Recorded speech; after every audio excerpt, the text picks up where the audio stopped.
From writing a book to producing and starring in an Amazon Prime documentary, what hasn't today's entrepreneur done?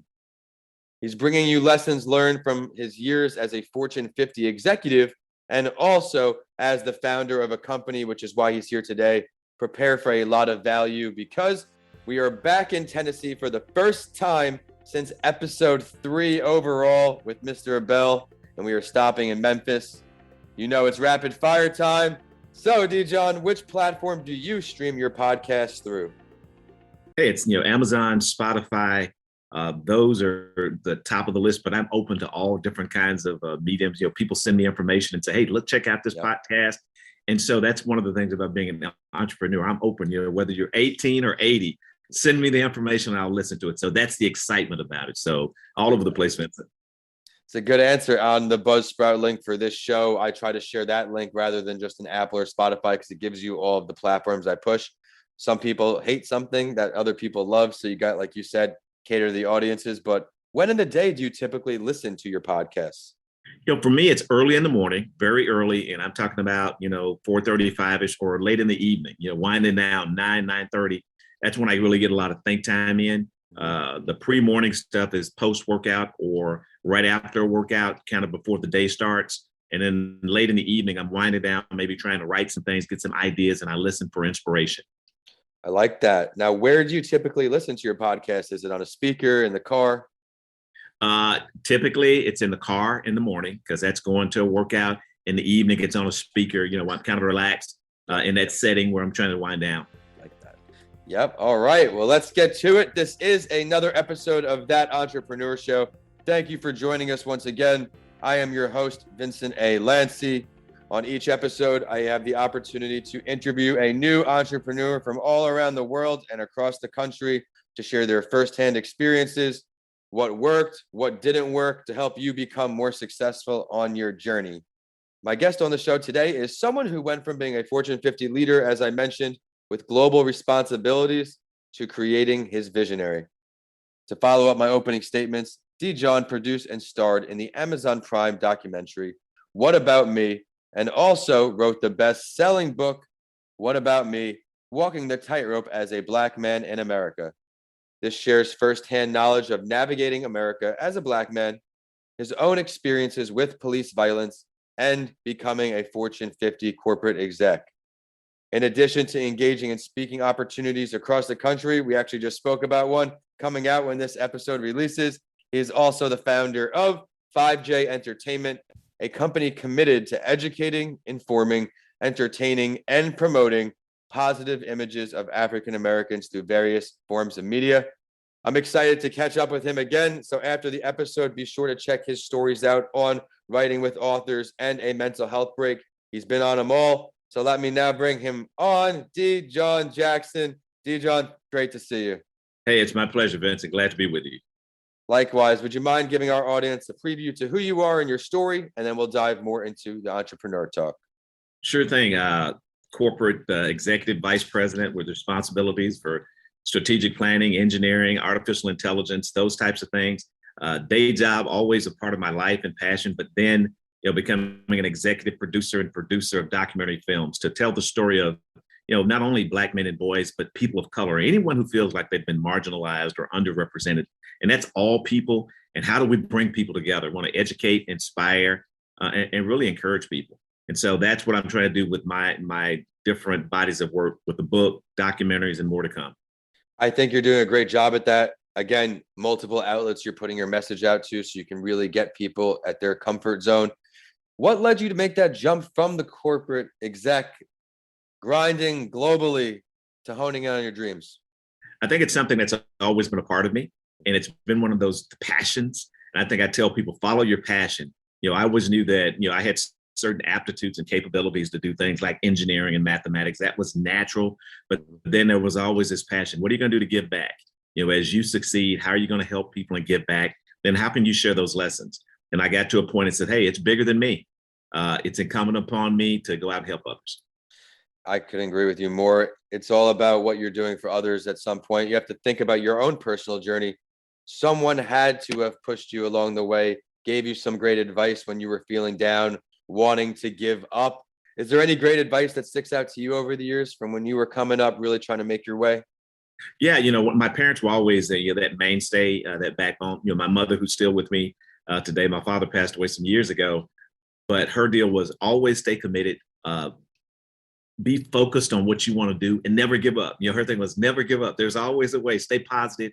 And so that's just been a part of me. But then I have a great support system, family, friends, who try to give you positive words of advice and wisdom, because self-doubt does creep in.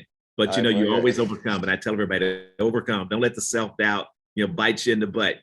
It creeps up on you in different ways, and people say things, but you got to stay true to yourself.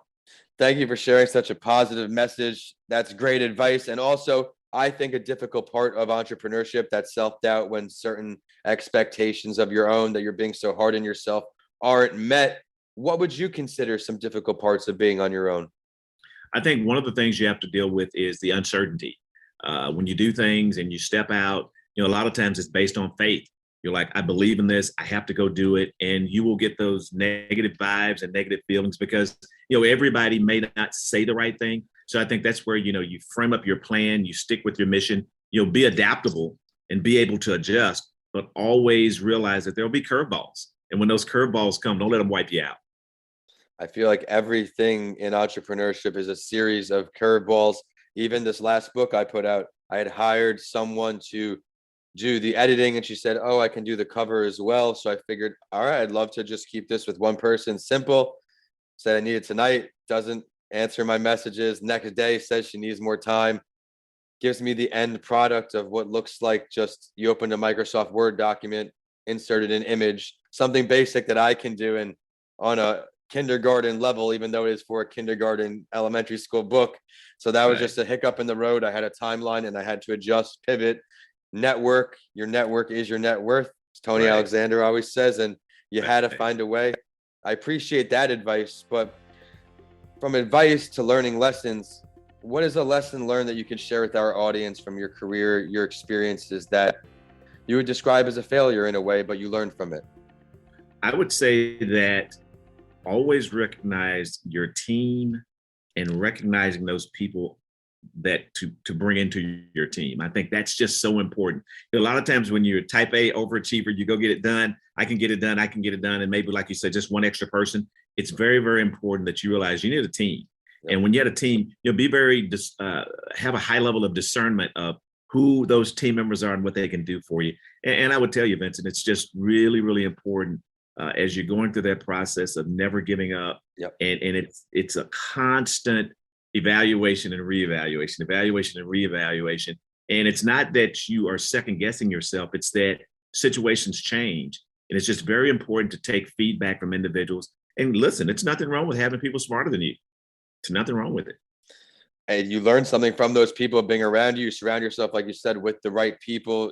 You can't be great at everything. There's always something to learn. Once you want to stop learning, I feel, is when you either stop trying or you're done, because you can always grow. There's always a new perspective. Even you can learn from some information you already did know.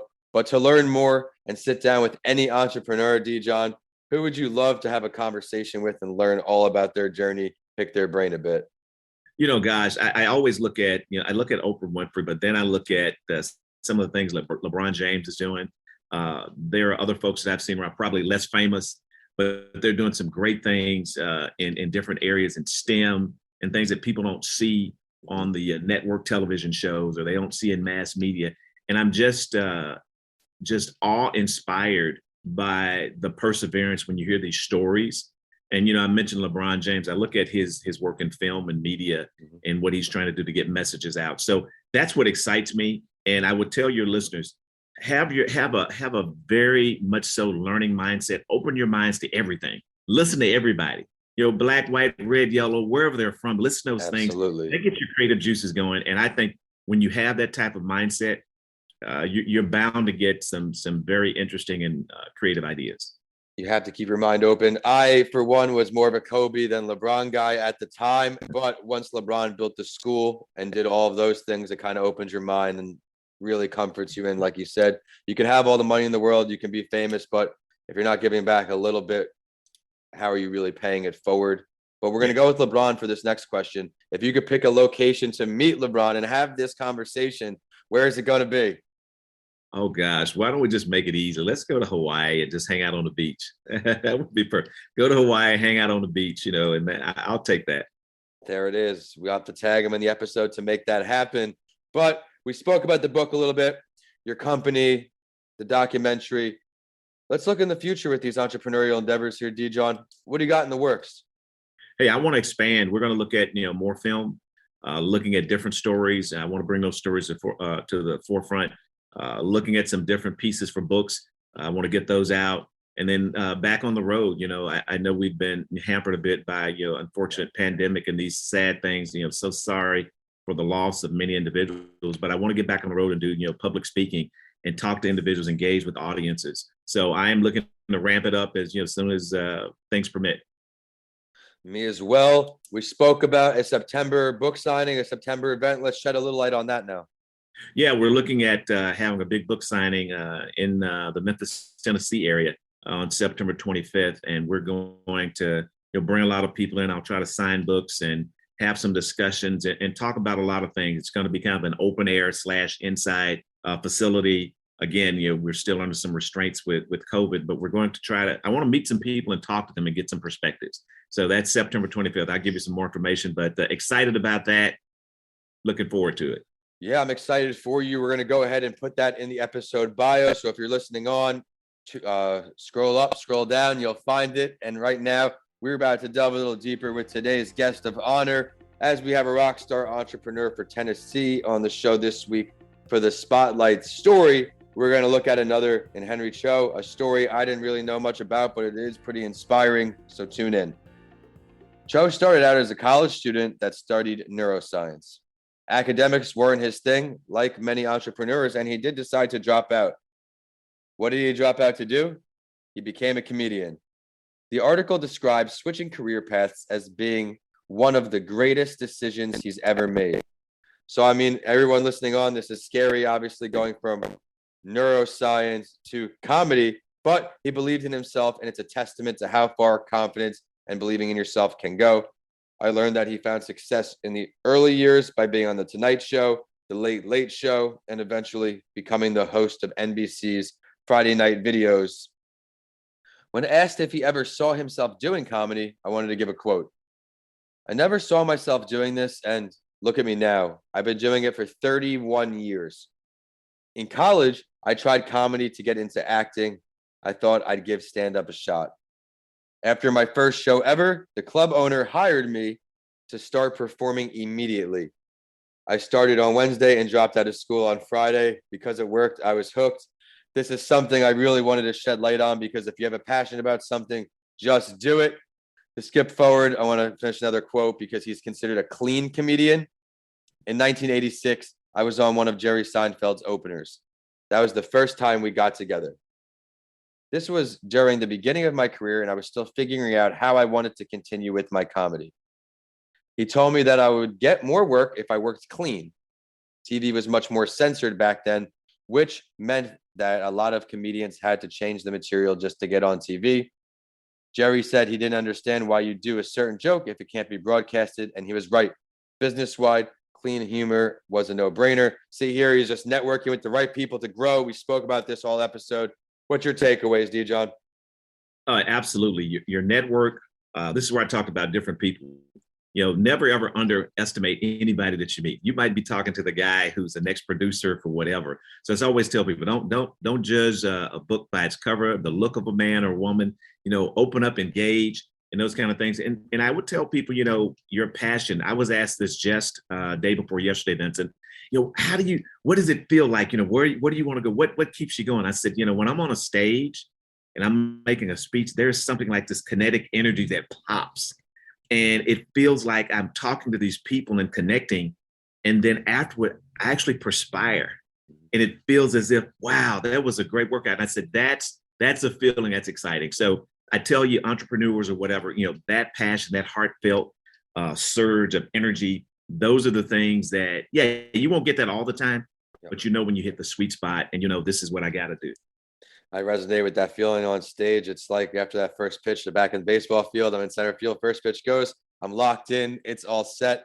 But thank you for that analysis. And I want to thank you so much for making time to join another series. I know the listeners got a lot of value out of your episode. You followed your passion, A. You ended up talking about expansion, but even your experiences that you shared along the way, our listeners found a learning lesson in everything you said. So thank you. Difficult parts, my notes right here resonated with that as well. I got to ask you now for your last word. I would say that it's very important to always be creative, always be open to different things. I've always stressed, keep a notepad, or in this modern time, keep your phone awake and alive. If you have an idea, say it into the phone. Keep a notepad in your car, keep one by the bed, in the bathroom, kitchen, wherever you are. And if it's your phone, put those notes in your phone or record your voice, and then later come back and dissect it and go through it. And I think from an entrepreneurial perspective, it gives you kind of your own way to codify information, but then you're like, wow, that sparks another idea. And it's actually a sense of motivation. Motivation comes from within. So yes, that's my point. Always, I'm texting myself, doing a voice memo, something. Sometimes it gets backed up. So for everybody out there, make sure to just plan out your day, because you get a lot more out of it, and slot in 15 minutes to go through those notes, those voice memos, so they don't go to waste. Excellent advice right there. Thank you. And with that, how can we find you? How can we reach out for your services? How can our listeners say hello?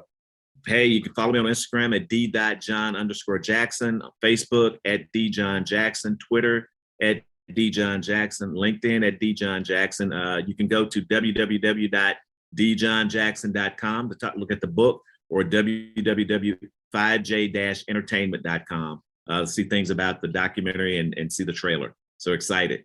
You can get my book on Amazon.com or blackbookstore.com, and it's in Barnes & Noble as well. And one more time about the event coming. When is this event? It's coming up, a huge book signing in the Memphis, Tennessee area on September 25th. We'll have information on social media, and all going to get blasted out next week. Thank you for sharing that. If you're in the Memphis area, go meet D-John. He's a great person to have in your network, and a great guy, as you can tell from this show. While you're on the internet, be sure to check us out. We are at That Entrepreneur Show on all social media, except on Twitter, Podcasts by Lanci, so you get updates from every show I do. I'm at Vincent A. Lanci on YouTube and all social media, and my website is vincentalanci.com. If you check out my books, please take a selfie with it. I would love to share your support. And I would now end the show with a quote from today's Spotlight Entrepreneur, Henry Cho. I pride myself on never using a cuss word on stage, ever. I headline in Las Vegas every year, and this summer I am performing on an Alaskan cruise. Not too many comedians can pull that off. Funny thing is, my show doesn't change for Vegas. Thank you all for listening, and we'll see you on the next episode of That Entrepreneur Show.